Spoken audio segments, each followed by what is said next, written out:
একা একা ইফতার করতে ভালো লাগে না। আজকে ইফতার রেডি করতে এত আমার আনন্দ লাগেনি, গত 2 দিন যেরকম আনন্দ লেগেছে।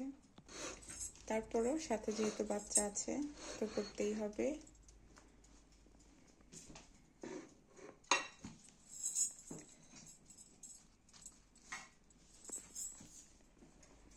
বেশি কিছু করি না, হালকা কিছু করেছি যেগুলি পছন্দ করে।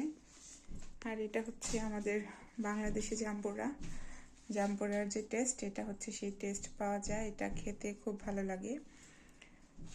এটা ইফতার করার পর একটু কাঁচামরিচ দিয়ে ভর্তা করলে অনেক মজা লাগে। আর প্রতিদিন হচ্ছে আমি খেজুর ওয়াশ করতে ভুলে যাই। আজকে মনে আছে, গতকালকে মনে ছিল না, এটা দিতে আমার মনে থাকে না। আর আজকে হচ্ছে ডিম খাবে মেয়ে। আমার মেয়ের ডিম খুব পছন্দ, আমার অনেক পছন্দ ডিম সিদ্ধ। আর লাস্ট হচ্ছে অরেঞ্জ। এই তো, এটাই হচ্ছে আমার 10 রোজার ইফতার। খুবই সিম্পল,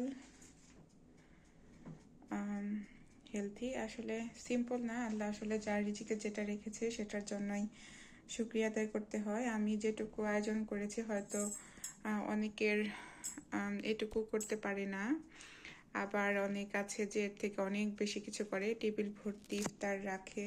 ভালো লাগে তাদের, আসলে ভালো লাগে ইফতার রেডি করতে, ভালো লাগে। কিন্তু আর সবসময় আসলে খাওয়া হয় না। বাসায় যদি অনেক মানুষ থাকে তাহলে যদি খাই তাহলে করতে ভালো লাগে, খাবার অপচয় করতে ভালো লাগে না, বা অনেকেই পছন্দ করে না। আর আমি মানে আমার পার্সোনাল অপিনিয়ন যেটা, আমি আসলে করি না। আমার ছোট বাচ্চা আছে 1 নাম্বার, তারপরে হচ্ছে এত বেশি কিছু তো করার দরকার নেই, মানে যেটুকু প্রয়োজন সেটুকুই করি, বাড়তি কিছু করি না। টেবিল ভর্তি করে খাবার, সারাদিন কষ্ট করে রোজা রেখে অনেক সময় আছে যে খাবার খাওয়া যায় না, অনেক খাবার নষ্ট হয়। তারপর আলহামদুলিল্লাহ, আল্লাহ যেটুকু করার তৌফিক দান করেছেন, তো আল্লাহর কাছে তো শুকরিয়া আদায় করি। আর আমি এগুলি যখন করেছি তখন আসলে আল্লাহকে ভুলিনি। আমরা সবসময় আল্লাহ জিকিরের মধ্যে থাকবো, বা আল্লাহর কাছে দোয়া করবো, আস্তাগফিরুল্লাহ পড়বো। তো আমাদের আর কি ইফতার রেডি করার সওয়াব হয়ে যাবে, তারপরে আমরা যে আমল করলাম সেই সওয়াবটাও হয়ে যাবে। আমরা আসলে মেয়েরা, গৃহিণীরা একটু বেশি ব্যস্ত থাকি বিকেল বেলায় ইফতার রেডি করার জন্য।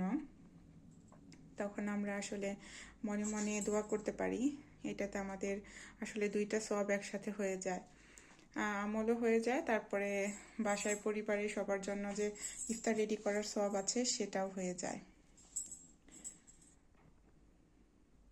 তো অনেক কথা বলে ফেললাম, ভুল ত্রুটি হলে ক্ষমা করে দিবেন, মানে ক্ষমার দৃষ্টিতে দেখবেন।